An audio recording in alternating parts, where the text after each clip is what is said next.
आइए, सपोज करो आप एक क्वालिफाइंग एसिड को कंस्ट्रक्ट कर रहे हो, ठीक है। और मैं साल कौन सा बोल रहा हूँ, 1/4/22।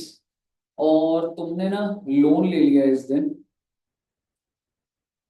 तुमने इस दिन लोन ले लिया बच्चे, कितने रुपए का, 1 करोड़ का। रेट ऑफ इंटरेस्ट कितना बच्चे, 12% पर एनम। और मैं आपको कह रहा हूं आपने 1 जुलाई 2022 से कंस्ट्रक्शन स्टार्ट करी है बच्चे। यानी कि जो कंस्ट्रक्शन एक्टिविटी है, जो स्पेंडिंग का प्रोसेस है, वो 1 जुलाई से, लोन पहले मिल गया। बट आप मुझे बताइए, क्या 1/4 से, देखो मैं ये लोन की लाइन डाल रहा हूँ, क्या मैं कह सकता हूँ ये जो लोन है ये तो इस दिन से, ये तो बोरोइंग कॉस्ट तो इनकर होनी स्टार्ट हो गई। अब सवाल ये, यहाँ से लेके यहाँ तक का जो इंटरेस्ट है, क्या वो कैपिटलाइज होगा? नहीं, क्योंकि कंडीशन ये है कि एक तो आपकी कॉस्ट भी इनकर होनी चाहिए, और दूसरा कंस्ट्रक्शन भी चलता रहे। समझ रहे हो मैं क्या बोल रहा हूँ? एक बात बताओ, क्या मैं कह सकता हूँ इंटरेस्ट कॉस्ट का बटन तो कौन से दिन से स्टार्ट हो गया जी? 1/4 से। तो ऑब्वियसली इंटरेस्ट तो इनका होना ही चाहिए, तभी तो कैपिटलाइजेशन की बात करूंगा। But at the same time construction भी तो प्रोसेस में होनी चाहिए, क्यों होना चाहिए ना? अब मेरा आपसे सवाल, अगर मान लो कि ये 30 दिसंबर 22 को कंस्ट्रक्शन कंप्लीट हो जाती है, यहां पे कंस्ट्रक्शन स्टार्ट हुई और यहां पर कंस्ट्रक्शन कंप्लीट हो गई, क्या इस पीरियड के बाद का जो इंटरेस्ट है वो कैपिटलाइज होगा या पीएनएल में जाएगा?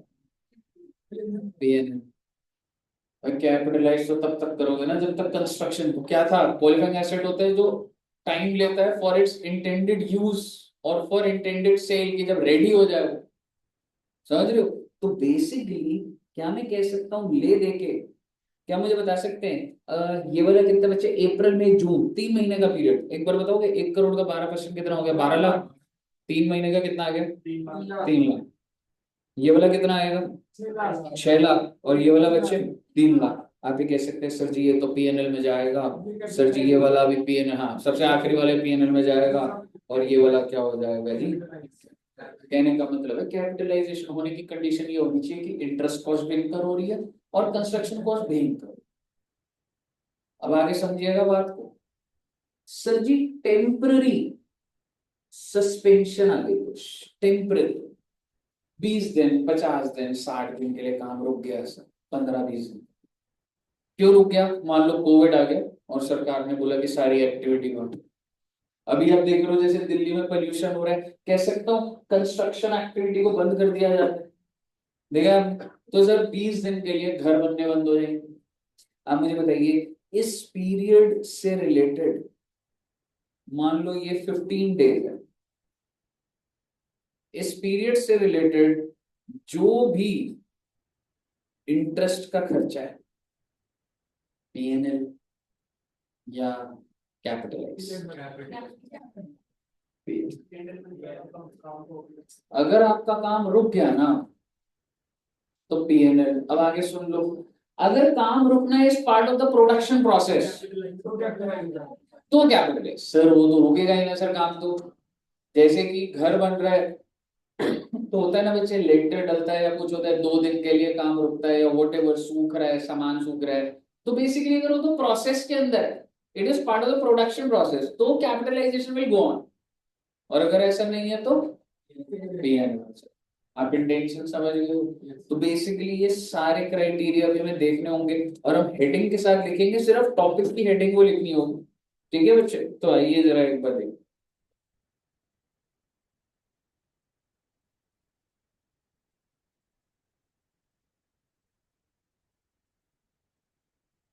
जी,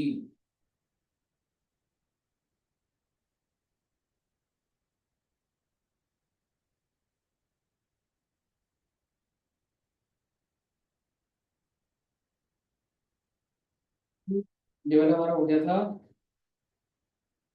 ठीक है, स्पेसिफिक बोरोइंग का कुछ नहीं करना आपको, जनरल बोरोइंग्स का कुछ नहीं करना है ये। ये वाला हमने एग्जांपल करना होगा और आएंगे इसके ऊपर बहुत ही जल्द। हेडिंग डालिएगा बच्चे, कमेंसमेंट ऑफ कैपिटलाइजेशन। हेडिंग डालिएगा कमेंसमेंट, मतलब भाई कैपिटलाइज करना कब से स्टार्ट करें। चलिए भाई ये जो आपने एग्जांपल में सुना, ठीक है, कमेंसमेंट ऑफ कैपिटलाइजेशन।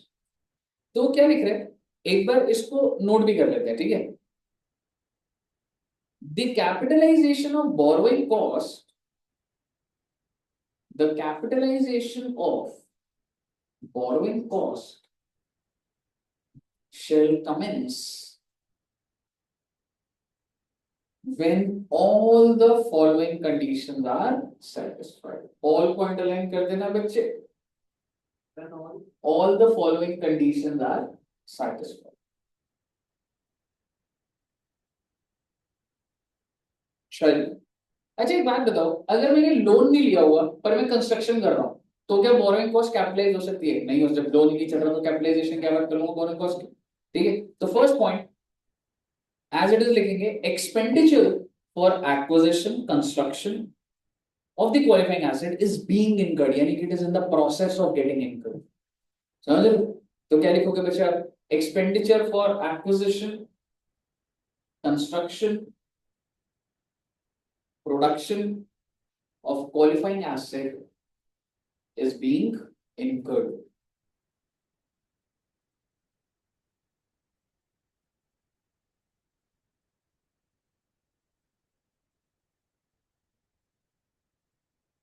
अंदर का आपको नॉर्मल घर जाके रीड करोगे तो ठीक है, बस मुद्दे की बात क्या है कि आपका खर्चा चल रहा है, कंस्ट्रक्शन भी कंप्लीट नहीं हुई, खर्चा कर रहे हो। दूसरा point, borrowing cost are being incurred, भाई लोन का इंटरेस्ट भी तो चल रहा है ना, borrowing cost are being incurred. अगर बोरोइंग कॉस्ट नहीं चल रही होगी तो कैपिटलाइज क्या कर लोगे, borrowing cost are being incurred, okay. और थर्ड पॉइंट दोबारा से वही बात बोल रहा है बट कोई दिक्कत नहीं, थर्ड पॉइंट लिखेंगे, activities that are necessary to prepare the asset for its intended use are in progress। मतलब अभी तक क्लोजर तो नहीं हुआ है ना जी, वो वाली चीज लिखी।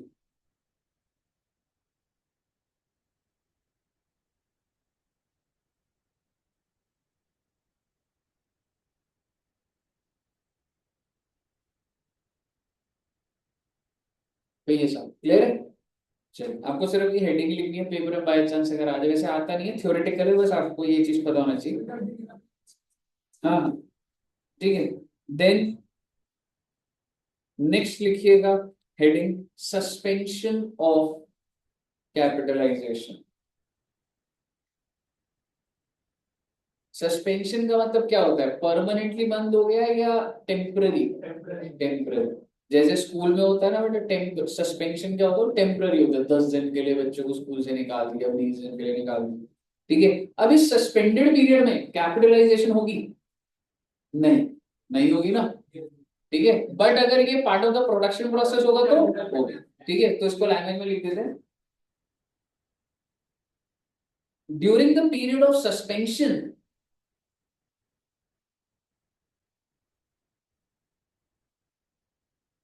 during the period of suspension, capitalization of borrowing costs is not to be done। Capitalization of borrowing cost is not to be done।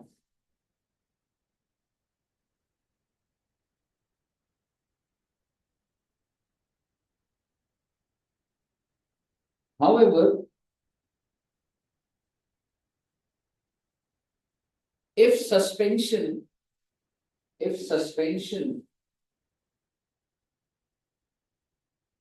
of the work is due to part of the production process, if suspension क्या बोला था मैंने, suspension of the is due to part of the production process, comma,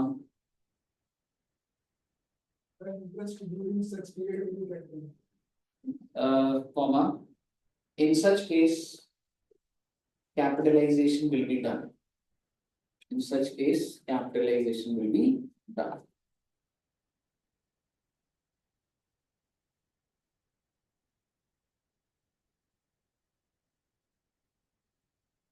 एक line और लिखना बचे, however दिख रहा है, however capitalization of borrowing cost is not normally suspended during the period when substantial technical and administrative work is being carried out. मतलब कहने का मतलब पेपर में ऐसा अभी टेक्निकल वर्क चल रहा है, कंस्ट्रक्शन हो गया, टेक्निकल एडमिनिस्ट्रेटिव वर्क चल रहा है, तो क्या मैं बोरिंग कॉस्ट को रोकूंगा या नहीं रोकूंगा? नहीं रोकूंगा। तो ये लाइन लिख लेना लास्ट में बस। However, capitalization is also not suspended during a period when technical and administrative work is carried out.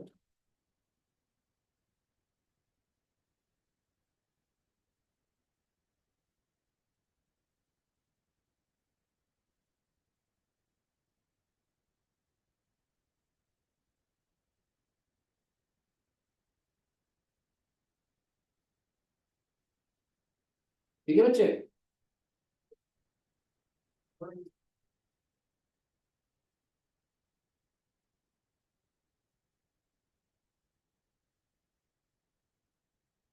देखिए अगली हेडिंग डालिएगा, सेसेशन ऑफ कैपिटलाइजेशन। सेसेशन मतलब परमानेंटली बंद, कंस्ट्रक्शन हो जाएगी तो बंद कर लेना भाई, ठीक है। Cessation of capitalization. अच्छा एक बात बताओ, जैसे डीएलएफ है, डीएलएफ जो टावर्स बनाते हैं, फ्लैट्स बनाते हैं, तो अगर मैं आपको बोलूं 5 टावर्स बन रहे हैं, होता है ना बड़े बड़े टावर्स, ये थोड़ा ना 5 टावर बन गए, 3 बन गए, 2 बच गए, तो क्या प्रोपोर्शनेटली कैपिटलाइजेशन हो जाएगा? क्योंकि वो वाले मैं किसी और को देने के काबिल तो हो ही गया हूं ना, इंटेंडेड फॉर द सेल तो हो गया है ना वो। तो वो 2 टावर बन रहे हैं, बाकी जो है वो किराए पे भी चढ़ सकते हैं, मैं बेच भी सकता हूँ, तो हो सकती है। दूसरी बात, कंस्ट्रक्शन हो गई, वाइट वॉश भी हो गई, बस माइनर माइनर कुछ चीजें चलती रहती है महीनों, कुछ पेंट में छूट गया, ठीक है, कहीं पे सीलन आ गई, वो रिपेयरिंग चल रही है कि फाइनल टच एक बार बनने के बाद हो। तो आप मुझे बताइए, क्या इस पीरियड में जब आपकी जस्ट माइनर सी मॉडिफिकेशन चल रही है, तो कैपिटलाइजेशन चलती रहनी चाहिए या बंद हो जानी चाहिए? ठीक है ना, तो वही उन्होंने लिखा हुआ है, सेसेशन को एक बार रीड करते हैं एक बार। Capitalisation of boring cost should cease when substantially all the activities necessary to prepare the qualifying asset for the intended use are completed. तो वो सीज रुक जाना चाहिए, capitalise when substantial activities are complete। वो ये नहीं कह रहा 100% complete, when the substantial activities are complete आपको रुक जाना चाहिए। An asset is normally ready for intended use when its physical construction or production is complete, even though routine administrative work might continue. If the minor modifications such as decoration of the property as per the user specification are all that are outstanding, this indicates that substantially all the activities are, छोटी मोटी minor activity चल रही होगी तो क्या हो जाएगा बच्चे? कंप्लीट हो जाएगा, ठीक है। तो उसके आगे बस वही वाली बातें लिखी हुई हैं। सेसेशन मतलब, ठीक है, तो उस पर 2 लाइनें लिख लेते हैं। Borrowing cost capitalization shall cease to be capitalized. Borrowing cost capitalization shall ceases to be capitalized when substantially all the activities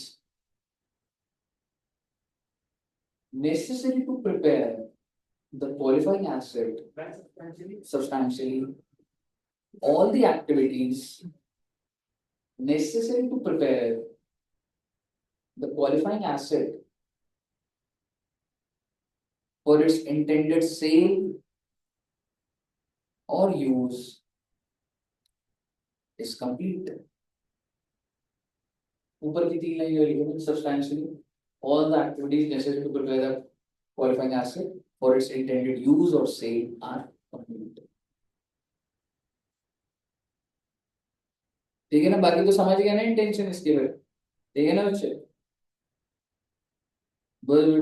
और कुछ इसमें ऐसा है नहीं, और मेरे को अब आपको क्या बताना है, मतलब थ्योरेटिकल लेवल पे डन हो चुका है। आइए अब हमने एक क्वेश्चन ऐसा करना है जो काफी आता है, और इसी क्वेश्चन में ना काफी मॉड्यूलेशन देखी जा रही है पिछले 3-4 अटेम्प्ट। मतलब ये क्वेश्चन और टफ होता जा रहा है। ठीक है, हाँ। आरटीपी में इसी पैटर्न में कुछ और नया पॉइंट डल जाता है। ठीक है, तो वो वाली चीज होती है। तो आइए, अच्छा एक छोटी सी चीज और बोलूँ। एक बात बताओ, मैंने 1 करोड़ का लोन लिया, मुझे अभी 50 लाख ही चाहिए, अगले साल बाकी 50 लाख चाहिए। अब मुझे बताओ, मैं बार बार लोन लेता रहता हूँ, मतलब अभी जितना चाहिए दे दो, फिर 2 महीने बाद फिर बैंक से लोन लूंगा, या एक ही बार पैसा आएगा, एक ही बार। एंड मुझे पता है कि मुझे आगे के 6 महीने ना 50% ही चाहिए, मतलब 1 करोड़ का लोन 50 लाख ही चाहिए। बचे हुए 50 लाख मैंने कहीं इन्वेस्ट कर, क्या मैं कर सकता हूँ? मैं कर सकता हूँ, मैं बैंक को बोल दूंगा कि sir till the time my funds are idle, मैं आपके यहीं एफडी करवा दूंगा। Why to bear the cost? आप समझ रहे हो, लोन तो चल ही रहा है, पर मैं उस पैसे को till the time it is not use for construction, it is idle fund, हम उसे यूज कर सकता हूँ। अब मुद्दे की बात ये है कि वो जो आइडल फंड्स है जिसके ऊपर मैं इंटरेस्ट कमा रहा हूँ उसका ठीक है, it will be reduce from the borrowing. ठीक है, तो इस पे पॉइंट लिख दीजिएगा। The funds that are not used might be invested temporarily, might be invested temporarily to earn interest income, might be invested temporarily to earn interest income, comma, such interest income, such interest income should be, क्या करो बेटे, should be reduced from the borrowing cost.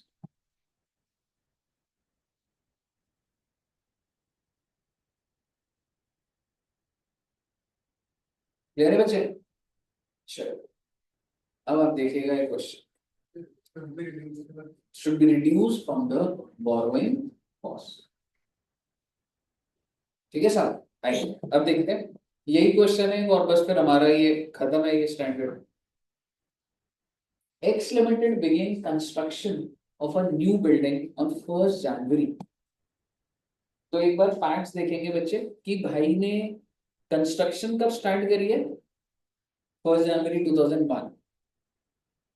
It obtained 1 lakh rupees loan to finance the construction of building on 1st January। भाई construction start कब करी मैंने, 1st January, और loan भी कब ले लिया, 1st January, और ब्याज कितना है, 10%। कितने रुपए का लोन लिया कुछ लिखा है, हाँ 1 लाख रुपए। अगर आप पहली 3 लाइन या 2 लाइनें पढ़ोगे तो हमने कितने रुपए का लोन लिया टेक्निकली, 1 लाख रुपए का, जिससे ब्याज है 10%। The companies other outstanding non specific, इसको जनरल लोन बोला जाता है, मेरा वैसे भी लोन चल रहा है, मान लो कितने कितने रुपए का लोन चल रहा है, 5 लाख और 9। The expenditure that were made on the building project were as follows. और आपका जो खर्चा है ना बच्चे, आपको क्या लग रहा है, आप बिल्डिंग बना रहे हो तो पहले दिन ही सारा खर्चा हो जाता है। ठीक है, आपका खर्चा हो रहा है 2 लाख का करा आपने जनवरी में, ठीक है, उसके बाद आपने करा 2.5 लाख का अप्रैल में, फिर 4.5 लाख, और फिर 1 20। मैं आपको एक चीज बता देना चाहता हूँ, ये क्वेश्चन करने से पहले आपने लोन लिया 1 करोड़ का, आपने खर्चा करा 10 लाख, 1/4/22 को लोन लिया, 1 जुलाई 22 को खर्चा करा, और 31 मार्च 23 तक और कोई खर्चा नहीं करा। टेकन लोन ऑफ 1 करोड़, हमने उनमें से स्पेंड कितना करा बिल्डिंग के लिए, 10। बोरोइंग कॉस्ट को कैपिटलाइज कितने करना, भाई अगर खर्चा 10 लाख का है तो लोन भी तो सिर्फ 10 लाख से रिलेटेड ही कैपिटलाइज होगा ना। अब ये चीज समझ रहे हो ना, ऐसे थोड़ दे कि आप बोलोगे अरे सर इसके बाद से कंस्ट्रक्शन शुरू हो गई, इसका मतलब 1 करोड़ के ऊपर अगर 12% है तो 9 महीने का कैपिटलाइज, क्या बात कर रहे हो, आपने खर्चा ना करा अभी 1 करोड़ रुपए का।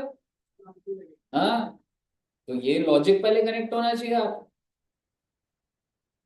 खर्चा करोगे तभी तो कैपिटलाइज करूंगा उस चीज को। तो अब आपके दिमाग में चलना चाहिए कि हाँ सर, बिल्डिंग का खर्चा भी एक साथ नहीं हुआ। जनवरी में कितने का हुआ? तो हाँ, वो जो लोन अमाउंट है, जो भी लोन अमाउंट, उस 2 लाख का अगर लोन है तो कैपिटलाइज पूरे साल का हो जाएगा ना, तो चल रहा हो। समझ रहे हो? तो मैं आपको ये कहना चाह रहा हूँ, बना देता हूँ मैं इसको। 1 जनवरी से था, 1 जनवरी को कितने का लोन लिया बच्चे? आई थिंक 1 लाख का। और कंस्ट्रक्शन आपने जनवरी, मुझे डेट नहीं पता लग रही जनवरी की, लेकिन आप ये कह सकते हैं कि जनवरी में आपने खर्चा कितने का करा? सर लोन तो 1 लाख का, तो क्या हो गया, अपने पैसे भी हो सकते हैं। और ज्यादा दिमाग लगा लो, लोन और भी चल रहे हैं आपके, हो सकता है वो पैसा यूज करो। समझ रहे हो? अच्छा, 2 लाख की बिल्डिंग, अच्छा जी। उसके बाद कब लगाया खर्चा आपने बिल्डिंग पे? कौन से मंथ में? अप्रैल में कितने रुपए? 2.5 लाख का खर्चा करा आप। उसके बाद जुलाई में 4.5 लाख।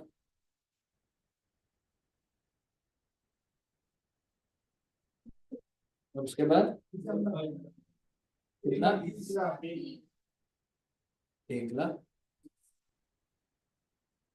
तो भाई खर्चा टूटा हुआ है। और ऐसा ही होता होगा प्रैक्टिकली, एक साथ थोड़ा ना लोन का पैसा लग जाए। तो इस 2 लाख के ऊपर जितना भी ब्याज है वो तो पूरे साल का कैपिटलाइज होगा। इस 2.5 लाख पे मान लो 9 महीने का होगा, मतलब जनवरी टू दिसंबर ले लो अभी। जुलाई वाले पे 6 महीने का, और दिसंबर पे 1 महीने का, अगर बिगिनिंग ऑफ द दिसंबर। नजर तो मैं ऐसे तो नहीं कर सकता ना, मैं टोटल खर्चा तो नहीं पकड़ा, लॉजिक तो और ड्रिल डाउन तो होगी ना बात। ठीक है बच्चे, तो ठीक है, कुछ ये कहानी है सर बिल्डिंग का खर्चा है। बिल्डिंग वॉज कंप्लीटेड ऑन 31 दिसंबर, बहुत अच्छी बात है। 31 दिसंबर, 1 जनवरी को शुरू हुआ, 31 खत्म हो रहा है, क्वालिफाइंग एसेट माना जा रहा है। Following the principal prescribed under AS 16, calculate the amount of interest to be capitalized. आपको बताना है कितना इंटरेस्ट कैपिटलाइज होगा, and pass one journal entry for capitalising the cost and borrowing cost of building. क्या बोल रहे हो देखो, मेरा आपसे सवाल है, बिल्डिंग पर टोटल खर्चा कितना कर दिया? 2 2.5, कितना? 10 लाख। तो आपको सबसे पहले मैं इतना दिखा देता हूँ, आपको बिल्डिंग में कॉस्ट ऑफ द बिल्डिंग में दिख रहा है 2 lakh plus 2.5 lakh plus 4.5 plus 1। तो मुझे एक चीज और निकालनी है कि इसमें ब्याज कितना कैपिटलाइज कर, समझ रहे हो? वो सीधा नहीं पता लग सकता मेरे को, ठीक है ना, तो वो चीज। अच्छा, मेरे लोन कितने स्पेसिफिक है या जनरल है या दोनों है? तो पहले कौन सा यूज होगा? स्पेसिफिक। जब वो खत्म हो जाएगा तो मैं जनरल यूज करूँ। तो आइए जरा पहले हम निकालते हैं, लोन वाले निकाल लेते हैं।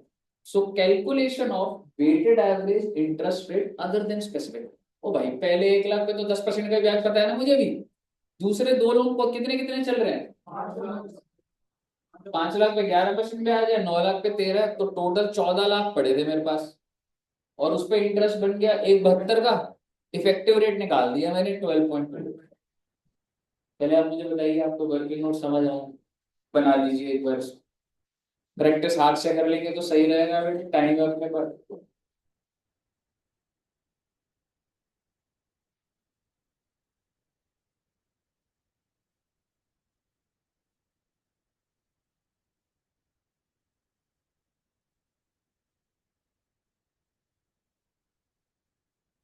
पूरे बना लो, पेपर में आएगा आपको एकदम स्टेप बाय स्टेप ऐसे ही करना होता है। तो पहले सेकंड बना लो, कोई दिक्कत नहीं आएगी ऐसे।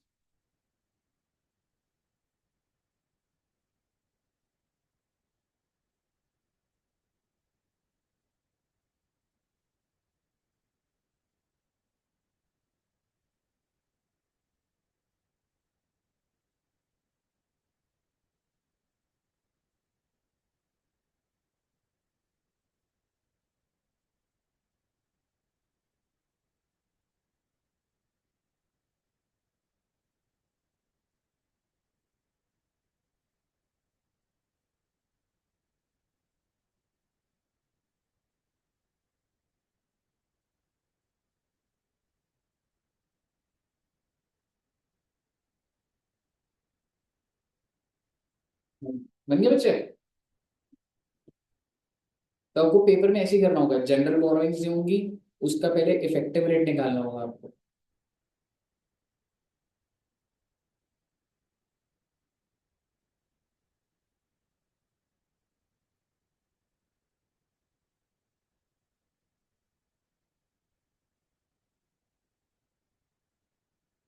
अब अगर आपका बन जाए तो बिल्डिंग का खर्चा अलग अलग टाइम पर हुआ है, पर अगर मुझे उसको एक ही पॉइंट में मानना हो तो मतलब मैं ना वेट्स अटैच कर रहा हूँ, इंपॉर्टेंस। आप मुझे बताओ सबसे भारी वेट किसको होना चाहिए, पहले 2 लाख को नहीं होना चाहिए, तो सबसे पहले हो। तो you can say that 2 lakh is spent and I can say it is for the whole year, तो ब्याज सबसे ज्यादा कैपिटलाइज हो। दूसरा वाला 1 अप्रैल, क्योंकि बिगिनिंग मान रहे हैं, ठीक है, अप्रैल लिखा हुआ था तो ये, अच्छा लिखा हुआ है जान अप्रैल 2001 लिखा हुआ है, तो 1 अप्रैल, तो उसको वेट्स मैंने दिए, कितना दिया 9/12 जो बैलेंस हो गया। ठीक है, देख तूने ये वाला जो खर्चा करा ना, मैंने जो यहाँ पे बनाया था, ये 2 लाख तूने बिगिनिंग में करा। मैं देखो कह रहा हूँ 2 लाख इंटू 12/12, 2.5 लाख को मैं कह रहा हूँ 2.5 लाख इंटू 9/12, क्योंकि तूने इतने टाइम तक वो स्पेंट ही रखा ना, कैपिटलाइज होता रहेगा ना वो। फिर उसके बाद तूने 4.5 लाख कितने महीने के लिए, 6 बटा, एंड दिसंबर वाला जो होगा बच्चे 1,20,000। भाई मैंने टेक्निकली 2 लाख को 2 लाख की ही इज्जत दी, लेकिन मैंने 2.5 लाख को पूरे 2.5 लाख की इज्जत दी, उसको 9/12 दी। That's not on the first day of the year no. तो मैंने वेटेड कॉस्ट निकाली, रियल कॉस्ट तो मेरी ज्यादा है, वो तो 10,20,000 है, पर जब आप ये निकालोगे टाइमिंग फैक्टर देने के बाद, तो कितना बैठेगा आपका, 6 लाख। आपको समझ आया, ये हर क्वेश्चन में जो बड़े क्वेश्चन आएंगे ये हो, एक बार इसको लिख दीजिए, 5 नंबर का आएगा।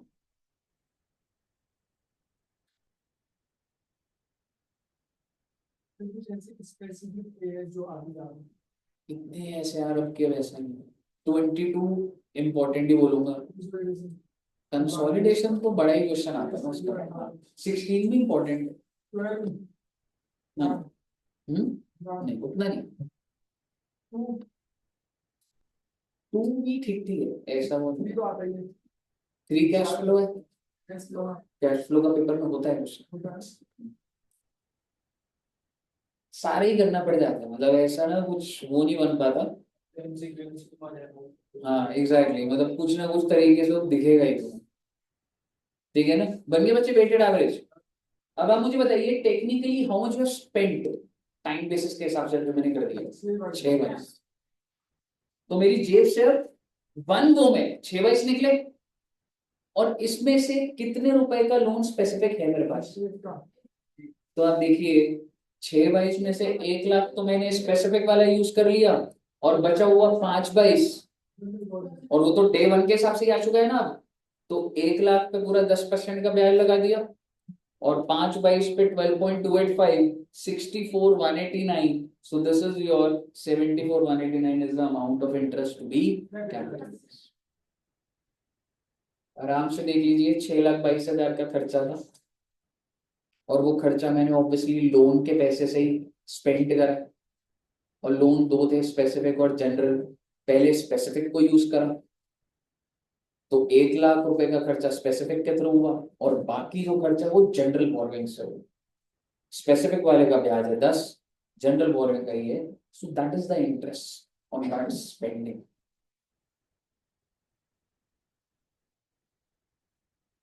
क्यों साहब समझ आया।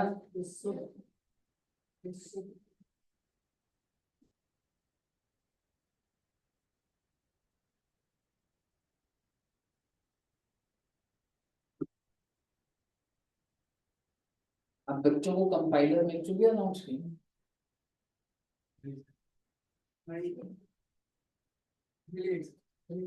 सबको नहीं मिली है, जो बाद में बुझाओगे।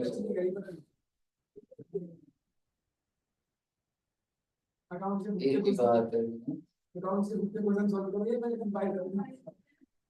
नहीं आप पहले पॉलिटिकल नहीं, आप स्कैन वो भी कंपाइलर भी करेंगे। क्लियर, ले दे के मुझे ही फंसाते हो, मेरा आपने बोला था। मैंने तो ये भी बोला था घूमने मत जाया करो, फिर भी जाते हो ना। नहीं जाते, फिर बाइक कैसे पहुंच जाती है वहां तक?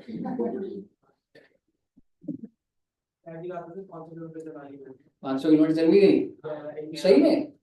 यार मेरी बाइक को 1 साल हो गया। अच्छा, मेरी 1 साल में 1000 किलोमीटर चली गई। सर मेरे को तो कल सर्विस करानी है सर, कल सुधरो। गुड यार, मैंने अभी तक एक भी नहीं करवाई थी। 472 चलेगी सर, 472 किलोमीटर। यार चला मेरा बाइक क्या आ गया, 11 हो जाएगी वहां सर्विस सेंटर कल जाऊंगा तो 1 किलोमीटर तक बढ़ो, 1 किलोमीटर। हाँ जी, तो एक बात बताओ, इंटरेस्ट आ गया ये, तो इसको कैपिटलाइज कर दो बेटे। लेकिन मेरा आपसे, चलो एक बार कैपिटलाइज वाला भी अगला देख लेना, तो बिल्डिंग की कॉस्ट में कितने रुपए का ब्याज जुड़ गया? 74189। But what is the total expense के ऊपर पूरे साल का? और ये वाला कितना था? 1,72,000 है ना? तो आपको दिख रहा होगा। अच्छा, इन्होंने बनाया भी नहीं होगा सर, सिर्फ बिल्डिंग टू बैंक करोगे। बट अगर मैं ऐसी पूछूं आपसे, पीएनएल में कितना इंटरेस्ट जाएगा, आप बता दीजिए बस मुझे। मतलब समझ गए ना मैं क्या पूछ रहा हूँ? 1,72,000 तो जनरल बोरोइंग का, और प्लस 10,000, 1 लाख का 10% है ना, 1,82,000 इज टोटल इंटरेस्ट, जिसमें से how much is capitalize? 74,189। So the balance will be charge to PNL, है ना? तो वो भी लिख लीजिए प्लीज, क्योंकि ये बड़े कोई और क्वेश्चन में ऐसे आ जाता है। Amount of interest sir 1 lakh बात है, थोड़ी हो जाए कुछ मतलब नहीं। 1 लाख का 10%, 10,000 इंटरेस्ट। मैं पहले टोटल इंटरेस्ट निकाल रहा हूँ, जितना कैपिटलाइज हो गया, बाकी ये 1 लाख के 10% आ रहा, आप निकाला 10,000। और ये वाला जनरल बोरोइंग का 1,72,000, तो 1,82,000 टोटल है। और 182 में से मैंने माइनस कर दिया 7,418। नहीं। ओके,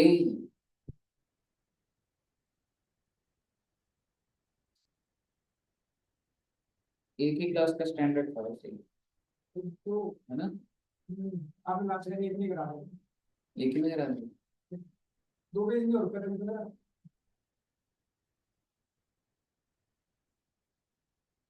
रिवीजन भी होगी तुम्हारी मतलब, हाँ? तभी तो मैं ऐसे सोच रहा था, आप जब तक 2 बार पढ़ा दो तो पढ़ने की जरूरत ना पड़े। जो पढ़ने की तभी तो बोलते, सेल्फ स्टडी तो करनी पड़ती है। कैश फ्लो किस पे करो आप, वीडियो में जो कि बैच पास करो। वैसे इसमें होगा जैसे तेरे को करना है, वैसे जैसा आपको। मैं लेजेंड्स का अब स्टार्ट करो, बायोलॉजी से बात स्टार्ट करो। बायोलॉजी के बाद और कोई छोटा चैप्टर है? हो सकता है कैश फ्लो स्टार्ट हो जाए। अभी आप अंदर में कुछ और 10 बजे करवाओगे? नहीं बनाओ देखिए कोई नहीं भाई, सुबह में बेंच चल रहा है, कोई बेंच चल रहा है, सब हो गई 6 बजे आ रहा हूं। कल से मैं भी आ रहा हूं, मैं कोई टाइम टेबल चाहिए नहीं बैठ का। ठीक है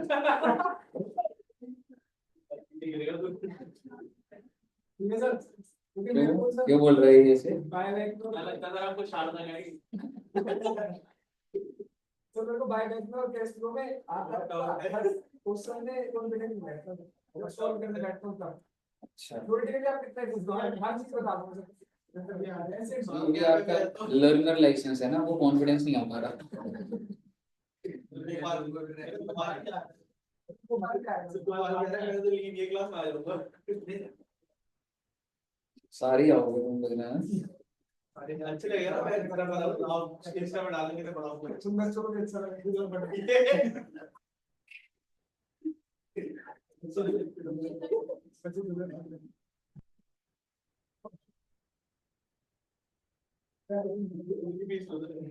अलग अलग टाइम जाके बैठा उस टाइम बाद बोल रहा फाउंडेशन नहीं पड़ेगा, फाउंडेशन पड़ेगा। आओ जी, वैसे तो ये क्वेश्चन तुम बैठ के कर सकते हो। सर डन सर, आप सर आपने टाइम देखो, होमवर्क दे दूं? हां सर ठीक है, पर ये ना कर लेना, नीचे ना एक दो क्वेश्चन मुझे नए दिख रहे हैं। ठीक है, नीचे वाले क्वेश्चन ना कर लेना, इसमें ना ऐड करे हैं इन्होंने। ठीक है, ये वाले कर लेना बच्चे, और अगर दिक्कत आई तो बताना। ऐसे दिक्कत नहीं आएगी, पर बैठ के करोगे तो हो जाएगी, कॉन्सेप्ट में कोई वो नहीं है। पे भेज दिया। सर इनका आंसर दियो तब तक हो गया आपको सर वेरीफाई नीचे आंसर दिए हम लोग, हां तो वेरीफाई ठीक है ना। तो ये वाले कर लेना बच्चे। और अभी क्या करें, एक एएस और करवाऊं? सर जाने दो सर 4:15 हो गए। चलो आज के लिए इतना रखते हैं, सैटरडे आज, ठीक है। फिर ट्यूसडे से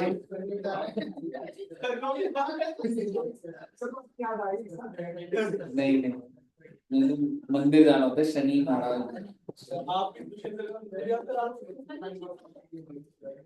ठीक है। चलिए तो इतना रखते हैं बच्चे आज। और मंदिर जाते नहीं है, मंदिर का नाम देख मंदिर को हर ट्यूसडे जाते हैं, रोज रात रोज को 9 नहीं, बजे। रोज नहीं, बाकी 6 दिन वो पता नहीं, बाकी 6 दिन जाते हैं रोज ट्यूसडे जाते हैं, हर ट्यूसडे जाते हैं। आज को 2 बजे आकर लाइव। ठीक है जी। और नेक्स्ट वीक यार तुम्हारा टेस्ट रखना है, सैलरी कर लेना, टेस्ट पक्का होगा। सर क्विज बोलते हैं आपको क्विज भी होगी और टेस्ट भी होगा। सैलरी ना बस तो क्विज के लिए क्या बिना तैयार करे आ जाओगे? अरे क्विज ज्यादा क्विज तो है, कह रहा तभी चेक होके मिल जाएगा। नहीं पर टेस्ट भी होगा, सैलरी सैलरी का यार एक बार मैं करके देखना चाहता हूँ। याद नहीं आता, लिखते वक्त आराम से सर कॉलेज में